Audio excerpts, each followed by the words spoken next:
They say real men drink their champagne from crystal flutes, not plastic cups. They also say real men don't spy on their wives through bathroom keyholes or check phone records at 3 o'clock in the morning. Well, here I am. Ethan Rohr, 42 years old, finance director at Brennan and Associates, sitting in my leather recliner with a glass of Dom Perignon and my wife's phone bills spread across my lap like evidence at a crime scene. So much for being a real man. The thing about betrayal is that it doesn't announce itself with trumpets and fanfare. It creeps in through the cracks like water damage in your basement walls. You don't notice it until the whole foundation starts to rot. Marta's been working late again. Third time this week, fourth time last week. Her excuse tonight was client presentations and budget reviews. Funny thing about budget reviews, they don't usually require Victoria's Secret lingerie and that perfume she only wears for special occasions. The perfume I bought her for our anniversary 2 years ago, the one that cost more than my monthly car payment. I take another sip of champagne and stare at the phone bill. 47 calls to the same number in the past month. Jake Turnbull. I know that name because I've heard Marta mention him. Her subordinate at the agency. Young, ambitious, probably has abs you could grate cheese on. The kind of guy who drinks protein shakes and calls everyone buddy. The front door clicks open. Marta's heels echo against the hardwood floor of our entryway. That distinctive tap-tap-tap that used to make my heart skip. Now it just makes my jaw clench. "Ethan," she calls out. "You still up in here?" I reply quickly, shoving the phone bills under a magazine. How was the presentation? She appears in the doorway, and I have to admit, she still looks stunning. Auburn hair pulled back in that professional bun that somehow manages to be both severe and attractive. Her gray business suit fits her perfectly, accentuating curves that haven't changed much since we met in college 21 years ago. But there's something different about her face. A glow, a satisfaction that has nothing to do with closing deals or impressing clients. Exhausting, she says, kicking off her heels, but productive. "We landed the Morrison account." "That's great, honey. Congratulations." She walks over and kisses my forehead. I catch that perfume again, mixed with something else. Something masculine. Cologne, maybe, or aftershave. "You're drinking the good stuff," she observes, nodding at my champagne flute. Felt like celebrating. Celebrating what? I look up at her, studying her face. Those green eyes that used to look at me with genuine affection now seem to be calculating something, measuring distances, planning escapes. Us. I say our marriage. 20 years of wedded bliss. Something flickers across her expression. Guilt, maybe, or annoyance. "That's sweet," she says, but her voice sounds flat. Rehearsed. "I'm going to take a shower. Don't wait up." She disappears upstairs, and I hear the bathroom door close. Then the shower starts running. I pull out the phone bills again and stare at Jake Turnbull's number. 47 calls, some of them lasting over an hour. What does a finance director's wife have to discuss with a junior account executive for over an hour? My phone buzzes. A text message from my best friend Vic, who works security at the casino downtown. "Beer tomorrow. Usual place." I type back. "Need it. Wife troubles. Say no more. 7 p.m. Mickey's Vic understands. He's been divorced twice, both times, because he caught his wives cheating. He likes to joke that he has a sixth sense for adultery, like a bloodhound for betrayal. Maybe I should have introduced him to Martia years ago. Could have saved myself some time. The shower stops running upstairs. I finish my champagne and head to the kitchen to rinse the glass. On the counter, Marta's purse sits open, and I can see her phone peeking out of the side pocket.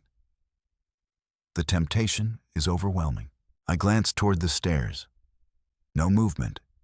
No sound except the hairdryer starting up in the bathroom. I reach for the phone. It's password protected.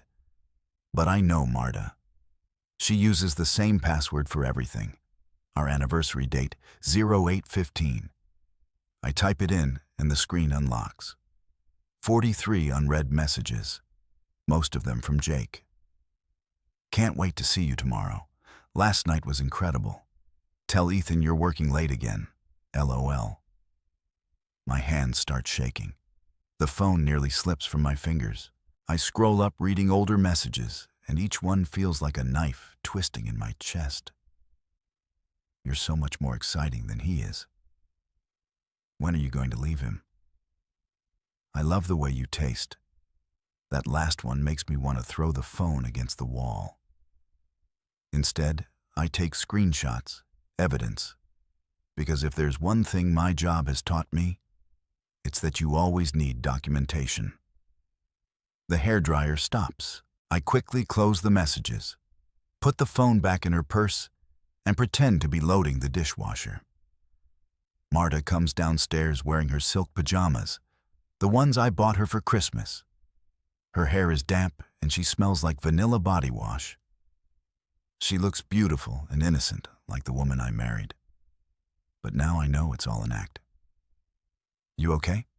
She asks. You look pale. Just tired. Long day at the office? She nods and kisses my cheek. I'm going to bed. Don't stay up too late. I won't. She heads upstairs and I hear our bedroom door close. I stand in the kitchen for a long time, staring at nothing, trying to process what I've just learned. My wife is cheating on me with her subordinate, a kid young enough to be our son. I pour myself another glass of champagne and sit back down in my recliner. The screenshots are still on my phone, glowing like radioactive evidence. I could confront her right now, storm upstairs, throw the phone in her face, demand explanations. But that's what an emotional man would do. A weak man. Real men plan, real men get even. I open my laptop and start researching Jake Turnbull. Social media profiles, employment history, address. If Marta wants to play games, I'll show her what a real game looks like. The champagne tastes bitter now, but I keep drinking it anyway. By the time I finish the bottle, I have a complete dossier on Jake Turnbull and the beginnings of a plan that will make my wife regret the day she decided to betray me. Outside, thunder rumbles in the distance. A storm is coming. Mickey's Tavern hasn't changed since 1987, and that's exactly why I love it.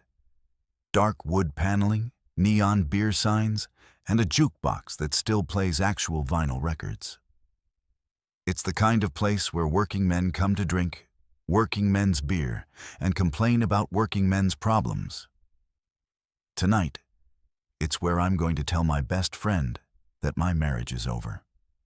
Vic is already at our usual table when I arrive, nursing a Budweiser and scrolling through his phone.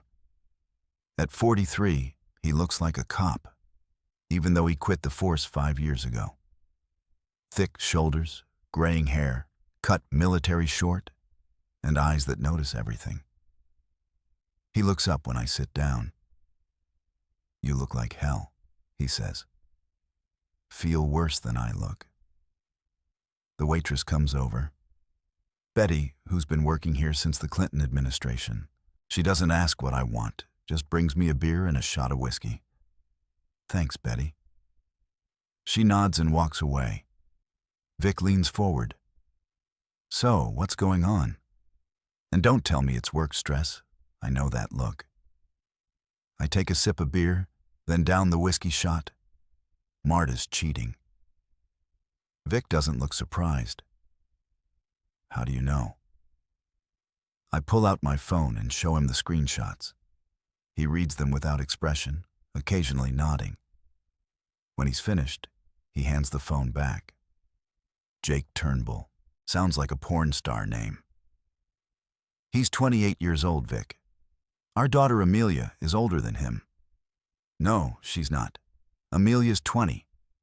Close enough. The point is, my wife is screwing around with some kid who probably still gets carded at restaurants. Vic signals Betty for another round. What are you going to do about it? I don't know.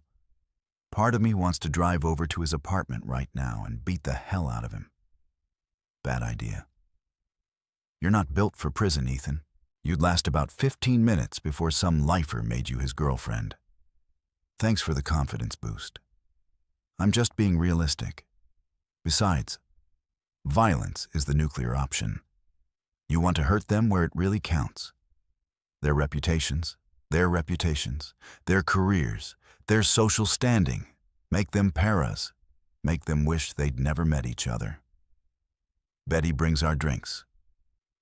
I stare into my beer, watching the foam settle. 20 years, Vic. 20 years of marriage. And she throws it away for some pretty boy who probably doesn't even know how to balance a checkbook. Did you ever suspect anything before this? Looking back, yeah, she's been different for months. Distant, critical. Last week she told me I needed to step up my game if I wanted to keep her interested. Said real men don't let their wives get bored. Real men, Vic repeats. What does that even mean? According to Marta, it means being spontaneous and exciting and dangerous. Everything I'm not. You want to show her dangerous? Let's show her dangerous.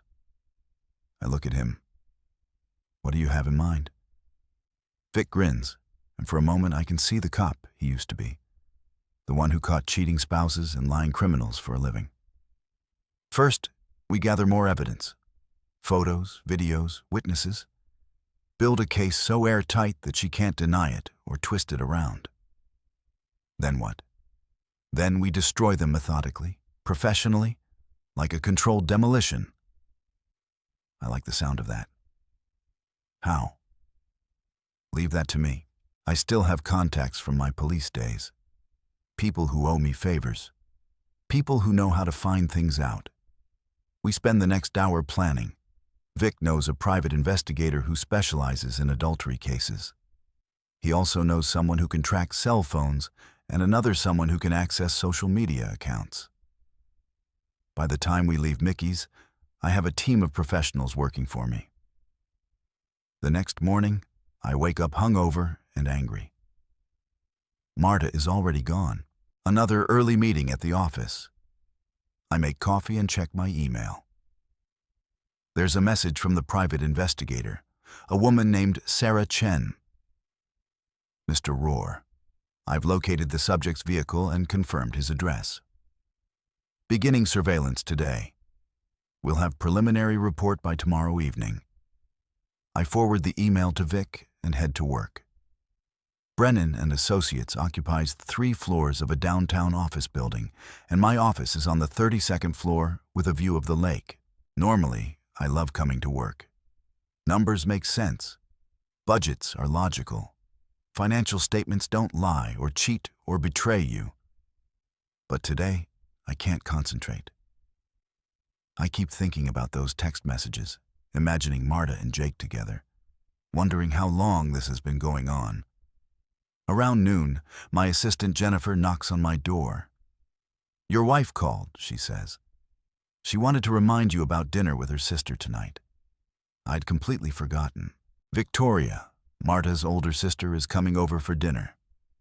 Victoria, who gossips like a professional sport and knows everyone's business in our social circle. Victoria, who's been divorced 3 times and seems to enjoy watching other people's marriages fall apart. Thanks, Jennifer. Anything else? Mr. Brennan wants to see you at 2 o'clock. Something about the Morrison account. The Morrison account? The one Marta supposedly landed last night while she was actually screwing Jake Turnbull. At 2 o'clock, I knock on Mr. Brennan's door. He's 65 years old, built like a linebacker, and has been running this company since before I was born. He doesn't believe in small talk. Ethan, sit down. We need to discuss the Morrison account. What about it? There is no Morrison account. I called Morrison Industries this morning to congratulate them on choosing us, and they had no idea what I was talking about. They're not looking for a new agency. My stomach drops. I don't understand. Neither do I. Your wife told several people at her agency that she landed a major new client last night. But it's not true. So, either she's lying about her professional accomplishments, or she's lying about where she was last night. I stare at him, trying to process this information. Marta didn't just cheat on me. She lied about it to cover her tracks, and now she's been caught in that lie. I thought you should know. Brennan continues. Marta and I have worked together on several joint projects over the years. I respect her professionally, but this concerns me. Thank you for telling me. Is everything all right at home, Ethan? You've seemed distracted lately. Everything's fine. I lie. Just some personal issues I'm working through. He nods. Take care of yourself. And if you need some time off, let me know. I spend the rest of the day in a fog. By the time I get home, Victoria's car is already in the driveway. I can hear laughter coming from the kitchen, Marta and her sister probably sharing gossip and drinking wine. I walk in to find them sitting at the kitchen island, each with a glass of Chardonnay. Victoria looks exactly like Marta, except 10 years older and with blonde highlights that cost more than most people's monthly rent. Ethan. Victoria jumps up and hugs me. How's my favorite brother-in-law? I'm your only brother-in-law, Victoria. Details. She waves her hand dismissively. Marcia was just telling me about her new client. Very impressive. I look at Marta, who's suddenly very interested in her wine glass. Yes, I say slowly. Very impressive indeed. We sit down for dinner, take out Chinese food because Martia didn't have time to cook. Victoria dominates the conversation, talking about her latest boyfriend, her yoga instructor, and some scandal involving her neighbor's wife. Speaking of scandals, Victoria says, "Did you hear about the Hendersons?" No, Marta says. What happened? Carol caught David cheating with his secretary. Apparently, she hired a private investigator and got photos of them at some hotel. The divorce is going to be brutal. Marta shifts uncomfortably in her chair. That's terrible. I don't know, Victoria continues. I think Carol's better off without him. David was always kind of boring anyway. No excitement, no passion. Some women need more than that, you know. She looks directly at me when she says this, and I realize that Victoria knows about the affair. She might even be encouraging it. What do you think, Ethan? Victoria asks. Do you think some people are just naturally incompatible even after years of marriage? I think I say carefully that some people don't know what they have until they lose it. Marta looks up at me, and for a moment our eyes meet. There's something in her expression. Guilt, maybe, or fear. But then Victoria starts talking again, and the moment passes. After dinner, Victoria leaves, and Marcia goes upstairs to take another shower. I clean up the dishes and check my phone. There's a text from Sarah Chen, the private investigator. Got them. Hotel downtown. Photos attached. Call me tomorrow. I open the attachments. There are 6 photos, all taken through a hotel room window with a telephoto lens. Marta and Jake together, doing exactly what I expected them to be doing. The images are clear and undeniable. I save the photos to a secure folder on my phone and pour myself a glass of champagne. The same Dom Perignon. Youngs I was drinking last night, when I still had hope that I might be wrong about my wife. Now I know the truth, and tomorrow I'm going to start making them pay for it. Sarah Chen meets me at a coffee shop downtown, the kind of place where freelance writers pretend to work on novels and unemployed actors discuss their projects. She's younger than I expected, maybe 35. with short black hair and the kind of intense focus that comes from years of watching people's worst moments through camera lenses. "Your wife is predictable," she says, sliding a manila envelope across the table. "Same hotel, same room every Tuesday and Thursday for the past 6 weeks. They're not even trying to be discreet." I open the envelope. More photos, detailed surveillance reports, credit card receipts, a complete record of my wife's betrayal documented with professional precision. "The interesting thing," Sarah continues, "is that Jake Turnbull is engaged." "What?" "Engaged to a woman named Lisa Martinez. Weddings planned for next month. Big church ceremony, expensive reception. She has no idea about the affair." I stare at the photos, feeling something cold and hard settling in my chest. "So, he's cheating on his fiancée with my wife. And your wife knows about the fiancé." "I have photos of them looking at wedding magazines together. Marta was helping him pick out centerpieces." The audacity of it takes my breath away. My wife isn't just cheating. She's helping her lover plan his wedding to another woman. The humiliation cuts deeper than I thought possible. "What do you want to do with this information?" Sarah asks. "I want to destroy them." She nods approvingly. "I was hoping you'd say that." That evening, I'm sitting in my recliner with a glass of champagne when Marta comes home from another late meeting. She's glowing again. That post-intimacy satisfaction that she hasn't shown me in months. "Good day at the office?" I ask. "Very productive." "How was your day?" "Enlightening." She kicks off her heels and stretches. "I'm exhausted. Think I'll take a bath and go to bed early." "Before you do that, I have something to show you." I pull out my phone and open the photo gallery. The first image is Marcia and Jake entering the hotel. I turn the screen toward her. Her face goes white. "Ethan," I can explain. "Can you?" Because I have about 30 more photos just like this one.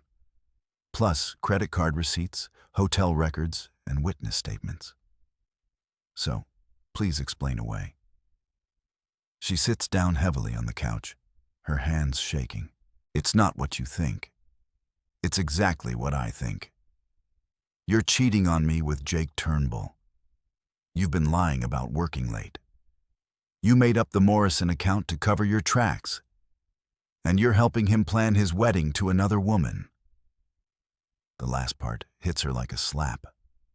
She looks up at me with something approaching panic. "How do you know about Lisa?" "I know everything, Marta. The question is, what are you going to do about it?" She starts crying then. Big dramatic tears that might have worked on me a week ago. Now they just make me angry. "I'm sorry," she sobs. "I never meant for this to happen. It just did." Things don't just happen, Marta. You made choices. You chose to betray our marriage. You chose to lie to me every day for months. You chose to help your lover plan his wedding to another woman while you were sleeping with him. It's not like that. Then what is it like? Explain it to me. Make me understand how 20 years of marriage means so little to you that you'd throw it away for some kid who's using you for intimacy while he plans to marry someone else. She doesn't have an answer for that. She just sits there crying, probably hoping I'll comfort her like I always do. But those days are over. "I want a divorce," I say. "No, please. We can work through this. I'll end it with Jake. I'll do whatever you want. You'll end it with Jake because he's getting married next month, not because you want to save our marriage. You're not sorry you cheated, Marta. You're sorry you got caught." I stand up and head for the stairs. "Where are you going?" She calls after me to pack your bags. "You can stay at Victoria's tonight. Tomorrow you can find somewhere else to live. You can't throw me out of my own house." I turn around and look at her. This house is in my name. I paid the down payment with money I inherited from my father. You have no legal claim to it. But don't worry. I'm sure Jake will let you stay at his place. Oh, wait. He lives with his fiancée. I go upstairs and pack a suitcase with her clothes. When I come back down, she's still sitting on the couch, staring at nothing. Here, I say, setting the suitcase by the door. I'll have the rest of your things shipped to wherever you end up. Ethan, please. I love you. No, you don't. If you loved me, you wouldn't have done this. If you loved me, you would have talked to me about whatever was missing in our marriage instead of sneaking around behind my back. She stands up and walks toward me, trying to touch my face. I step back. Don't. I made a mistake. You made dozens of mistakes. Every text message, every hotel visit, every lie you told me was a separate decision to betray our marriage. This wasn't one mistake, Marta. This was a pattern of deliberate deception. I open the front door and wait for her to leave. She picks up her suitcase and walks past me, then turns around one more time. What about the kids? What are you going to tell Amelia and Ross? I'm going to tell them the truth. That their mother is a cheater and a liar, and that's why our marriage is over. She flinches like I've hit her. That's cruel. You want to know what's cruel? Cruel is finding out your wife has been laughing about you with her lover. Cruel is discovering that while I was planning our anniversary dinner, you were planning your next hotel rendezvous. Cruel is learning that you helped the man you're cheating with pick out wedding decorations for his marriage to another woman. I close the door before she can respond. Through the window, I watch her put the suitcase in her car and drive away. 20 years of marriage ended in less than an hour. I pour myself another glass of champagne and call Vic. It's done, I tell him. She's gone. How do you feel? Like I just cut out a tumor. Good. Now the real work begins. What do you mean? Kicking her out was just the opening move. Ethan, if you really want to make them pay, you need to think bigger. You need to destroy their reputations, their careers, their social standing. You need to make sure everyone knows what they did. I walk to the window and look out at the street. Somewhere out there, Marta is probably calling Jake, telling him about our confrontation, asking him what they should do next. They probably think the worst is over. They have no idea what's coming. What do you have in mind? I ask Vic. Leave that to me. But first, I need you to do something. I need you to make a list of everyone who matters to them. Co-workers, friends, family members, social contacts. Everyone whose opinion they care about. That's a long list. Good. The longer the better. By the time we're finished with them, they'll be paras. No one will want to associate with them. They'll be toxic. I spend the next hour making the list. Marta's colleagues at the advertising agency, our mutual friends from the country club, the wives from her book club, Jake's co-workers, his fiancée's family, his college friends. By the time I'm finished, I have over 50 names. I send the list to Vic and pour myself one final glass of champagne. Tomorrow, the real revenge begins. The first domino falls on a Wednesday morning. I'm having coffee and reading the newspaper when my phone rings. It's Jennifer, my assistant. Mr. Rohr, I just got a call from someone at Marta's agency. Apparently there's some kind of situation over there. What kind of situation? I'm not sure. The woman sounded upset. She said something about photos and asked if you were available for a meeting today. I smile into my coffee cup. Tell them I'll be there at 10 o'clock. Vic's plan is working perfectly.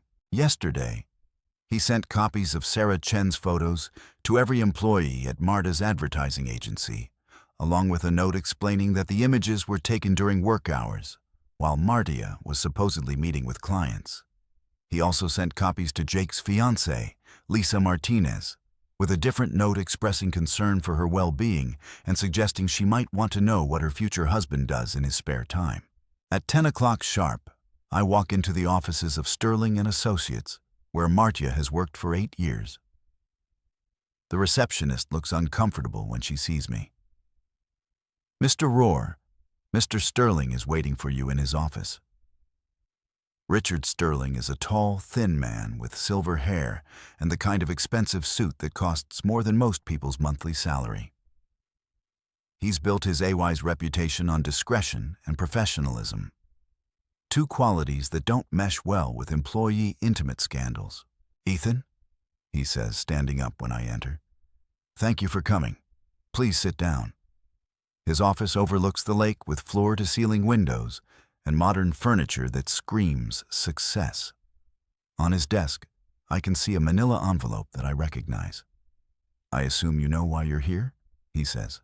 "I have a pretty good idea." He opens the envelope and spreads out several of Sarah's photographs. "These were delivered to every employee in the building yesterday morning. They show your wife and one of our junior executives in what appears to be a compromising situation." "More than compromising, I'd say." "Yes." "Well," he clears his throat. "This is extremely embarrassing for the agency. We pride ourselves on maintaining professional standards. I'm sure you do. The thing is, Ethan, we've had complaints about Marta's behavior for several months now. Extended lunch breaks, unexplained absences, declining work quality. We were already considering putting her on probation, and now we have no choice but to terminate her employment, effective immediately." I nod sympathetically. "I understand. You have a business to protect. We also had to let Jake Turnbull go. This kind of conduct is unacceptable, especially between a supervisor and a subordinate. It opens us up to potential lawsuits." "Very wise." Sterling leans back in his chair. "I have to ask, did you send these photos?" "I didn't send them, no.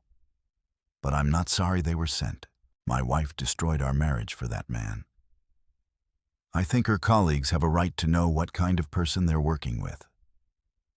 I can understand your anger, but this puts us in a very difficult position. Marta was working on several major accounts. Her sudden departure is going to cause problems with our clients. Maybe she should have thought about that before she decided to use work hours for her personal entertainment." Sterling nods grimly. "Indeed. Well, I wanted to speak with you personally, because Marta listed you as her emergency contact. She's been trying to reach you, apparently. I'm not taking her calls. She seemed quite distressed when she left this morning. She kept saying something about her reputation being ruined. Her reputation ruined itself. I just documented it." I stand up to leave, and Sterling walks me to the door. "For what it's worth, Ethan, I'm sorry about your marriage. Marta was a talented employee before all this happened. She was a talented wife, too.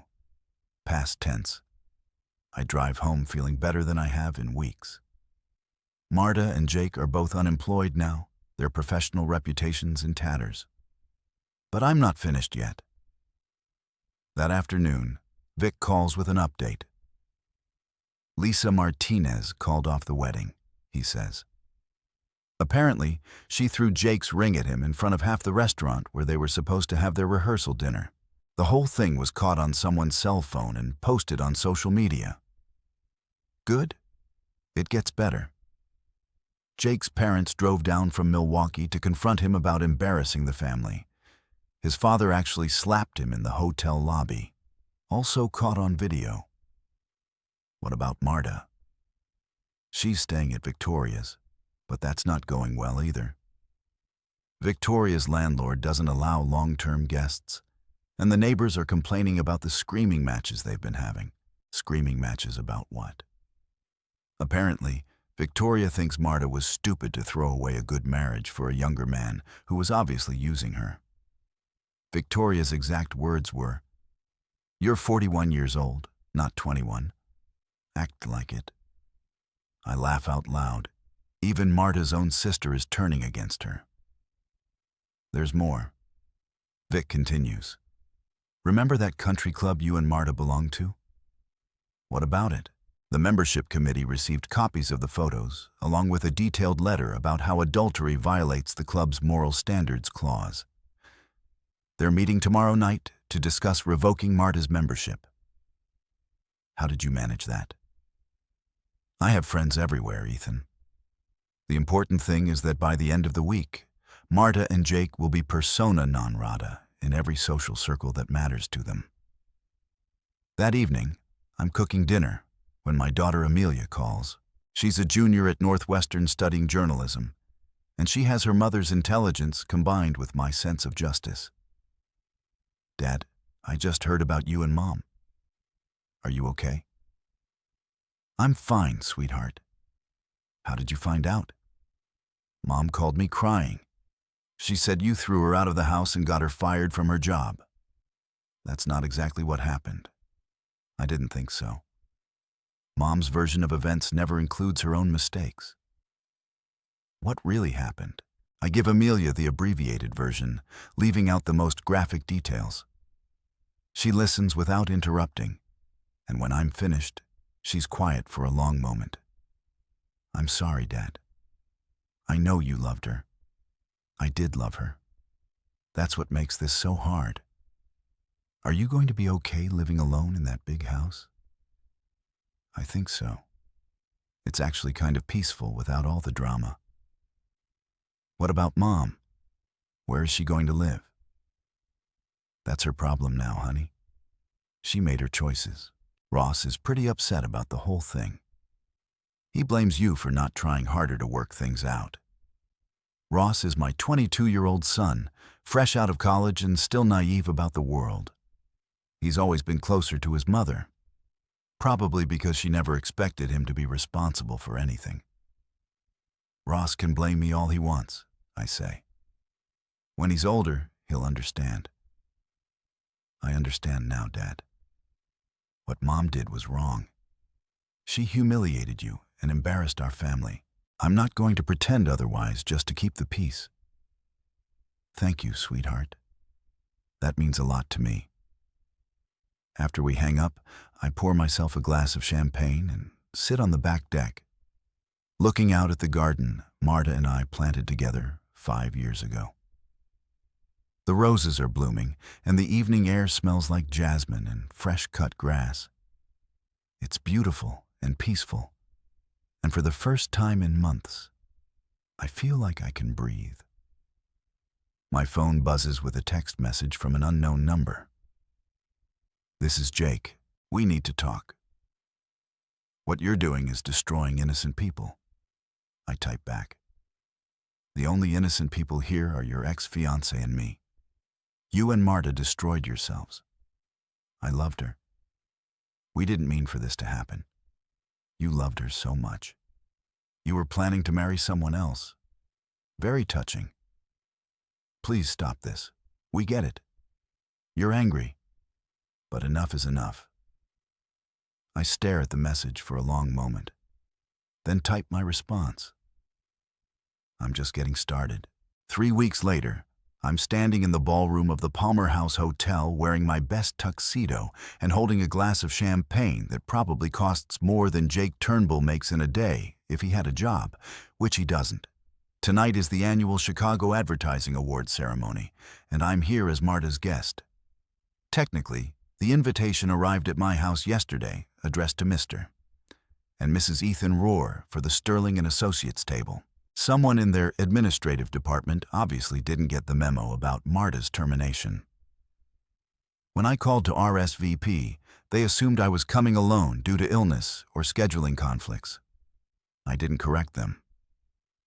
The ballroom is filled with Chicago's advertising elite, all dressed in expensive formal wear and pretending to care about creative excellence, while really networking and gossiping. I spot Richard Sterling across the room talking to a group of potential clients.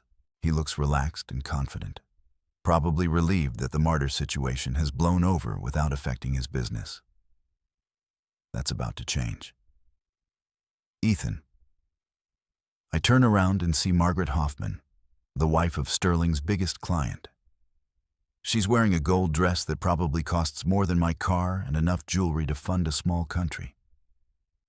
Margaret, how lovely to see you. Where's Marcia tonight?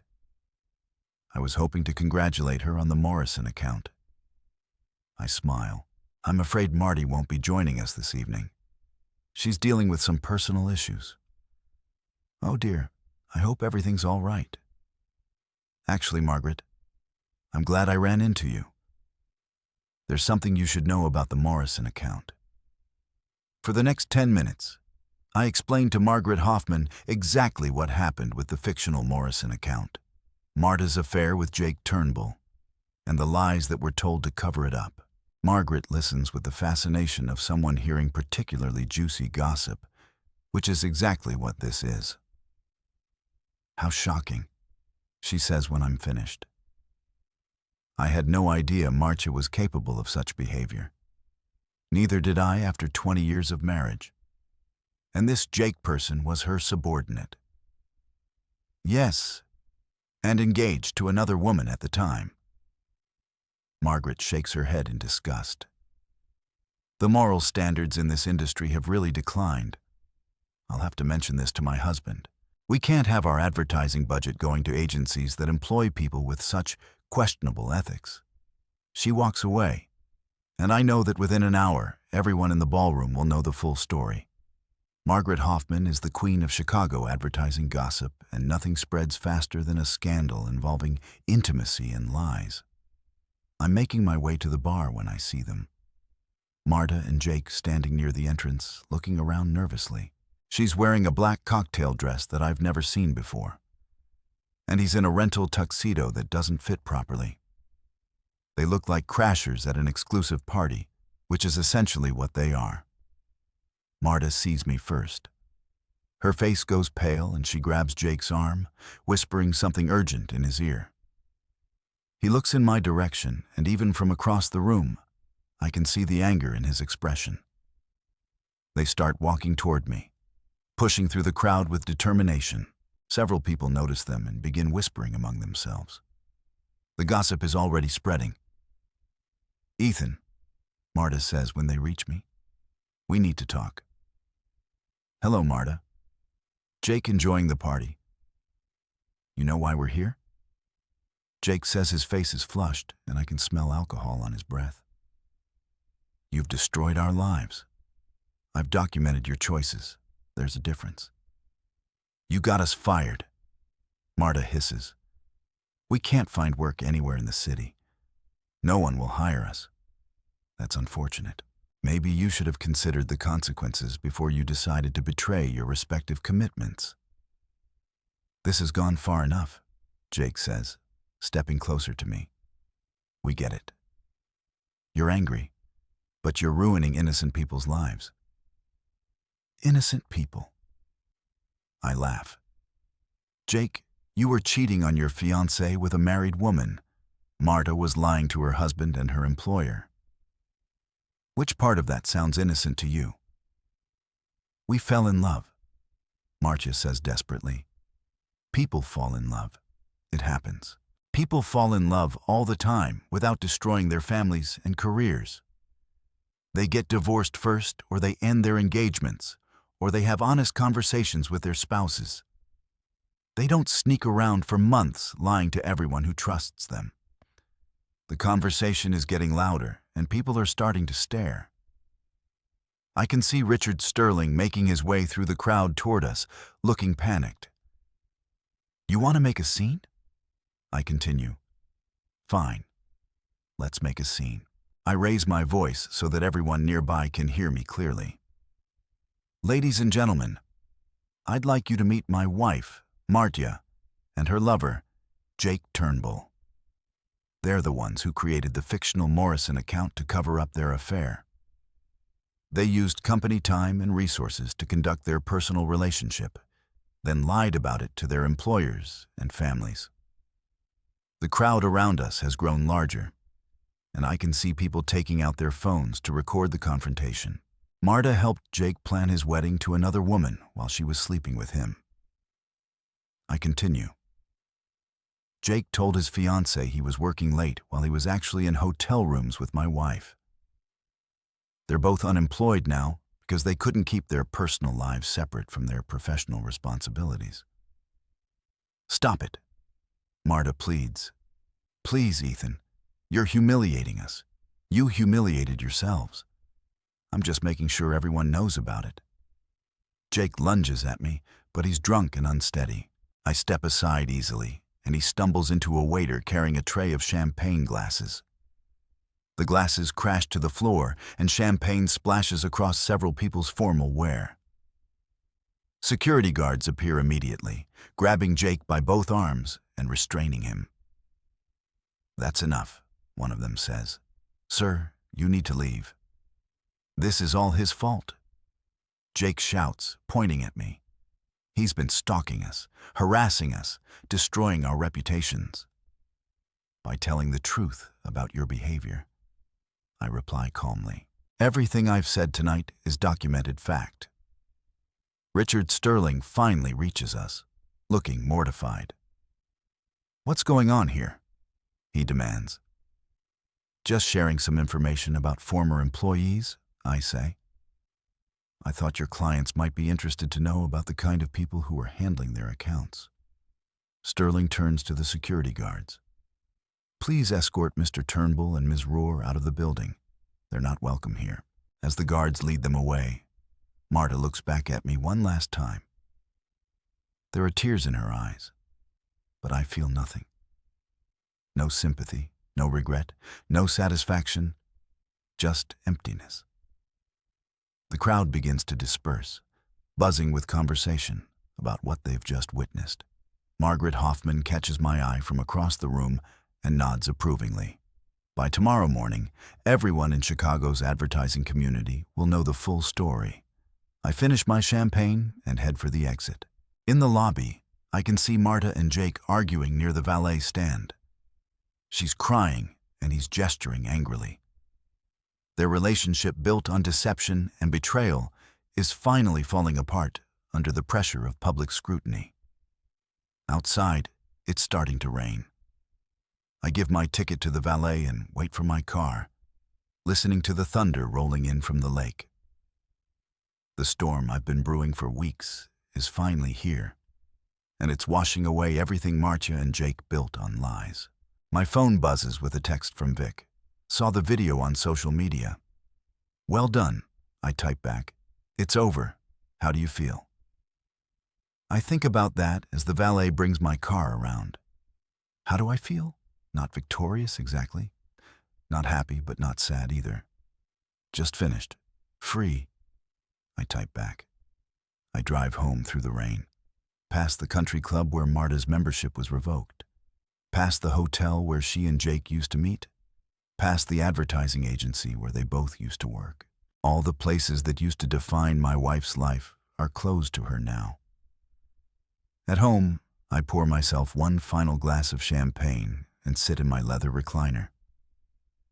The house is quiet and peaceful, free from the tension and deception that poisoned it for months. Tomorrow, I'll start my new life as a single man. I'll redecorate the house, maybe travel, definitely focus on my relationship with my children. But tonight, I'm going to sit here and enjoy the silence. My phone rings. It's Marta. I let it go to voicemail. Then it rings again and again.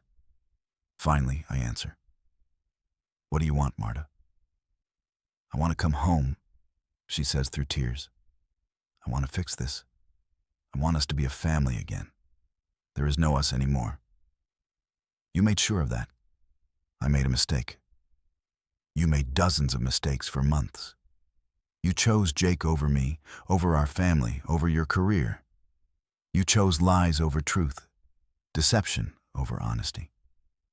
You chose to humiliate me and betray our marriage. Those weren't mistakes, Marcia. Those were choices. I choose you now. I choose our marriage. Too late. You had 20 years to choose our marriage. You chose Jake instead. He left me, she whispers. After tonight, after the scene at the hotel, he said he couldn't handle the pressure anymore. He said being with me wasn't worth losing everything. So, you want me back because your first choice abandoned you? No, I want you back because I love you. You don't love me, Marcia. You love the security I represent. You love the house, the lifestyle, the social standing. But you don't love me. That's not true. If you loved me, you wouldn't have cheated. If you loved me, you wouldn't have lied. If you loved me, you would have come to me when you were unhappy instead of running to someone else. I can hear her crying, but it doesn't move me anymore.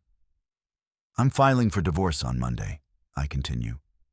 You can keep whatever personal items you want, but everything else stays with me. The house, the cars, the investments.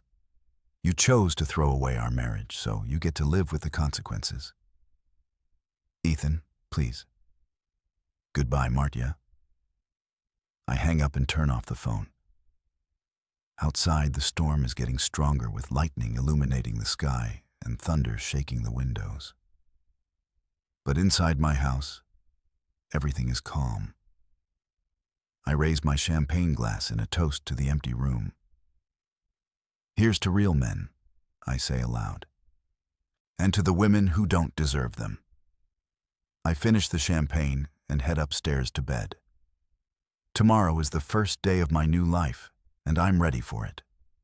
Behind me, lightning flashes through the windows, illuminating the empty champagne bottle and the silence that used to be filled with lies. The storm outside is ending, but the one I created for Marta and Jake is just beginning. They'll spend years trying to rebuild their reputations, find new jobs, and restore their social standing. They'll always be known as the cheaters who destroyed their careers for a sordid affair. As for me, I'll be known as the man who fought back. The man who refused to be a victim. The man who turned the tables on his unfaithful wife and her lover and won. I turn off the lights and head to bed, leaving the empty champagne glass on the table like a monument to the marriage that died tonight. Outside, the thunder rolls away into the distance, and everything is quiet. Quiet. Quiet, quiet, quiet, quiet. I